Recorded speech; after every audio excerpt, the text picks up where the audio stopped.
Hello, my lovely family. I'd like to share a story today about communication and all those subtle and important things we're saying to one another. And so this story starts when I'm 19 and I'm an intern at a nature center teaching environmental education to kids. And so at this nature center we had a red-tailed hawk that had been injured in the wild and was too injured to re-release.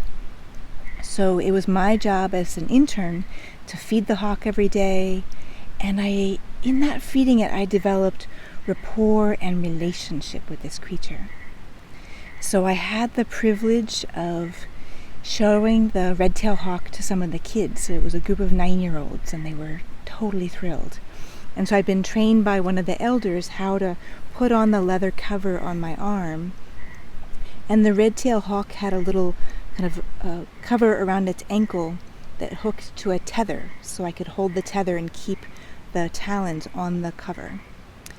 And so what happened when I went into the nature center, it was a new building and some of the kinks hadn't been worked out, and the fire alarm went off.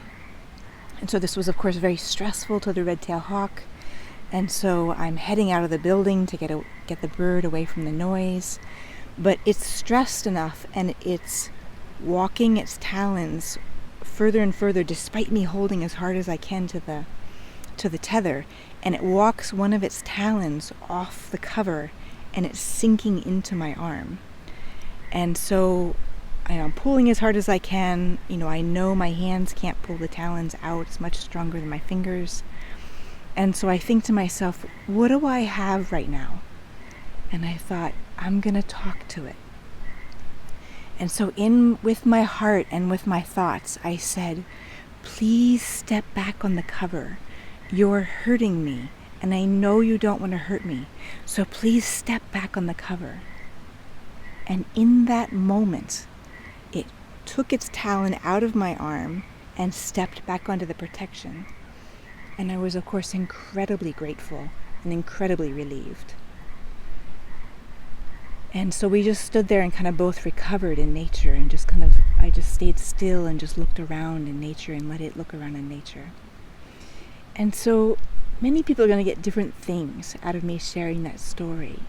But one of the things I'd like to get out of that story, again, is that communication piece, that becoming aware, which is just noticing the ways we are subtly and maybe not so subtly energetically communicating. Our heart is communicating, our brain is communicating, our nervous system is communicating, our face, our body language is all ways that we let another person know what's going on for us, how much we want to connect to another person. And one of the things I learned from Buddhist teacher Robert Thurman is that in his observations, people often come to a new connection in a place of either being superior, equal, or inferior. And so once I learned this teaching, I started noticing, how does it feel in my body when I meet a new person? And what I observed is, if someone's in a superiority place, a place of non-connection, then when I meet them, I might feel more insecure, I might feel uncomfortable, I might kind of start wondering like, oh, what's happening here? This doesn't feel good. And when I meet somebody who's interested and curious about equality, which is a place of connection, then it feels free to be myself, free to speak about things that are interesting and exciting to me. And it feels okay to make a mistake and repair.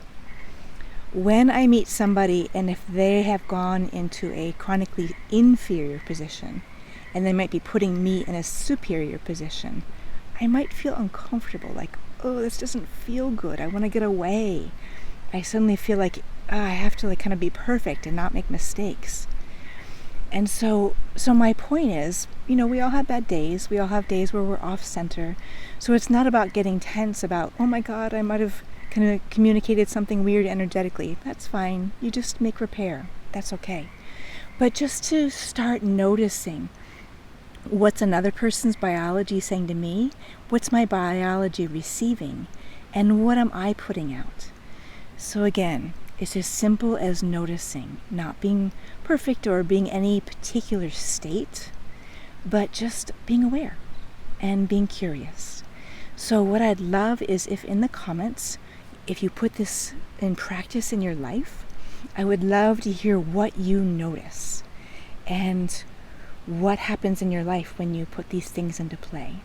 So I hope that's useful and interesting to you, and thank you for watching.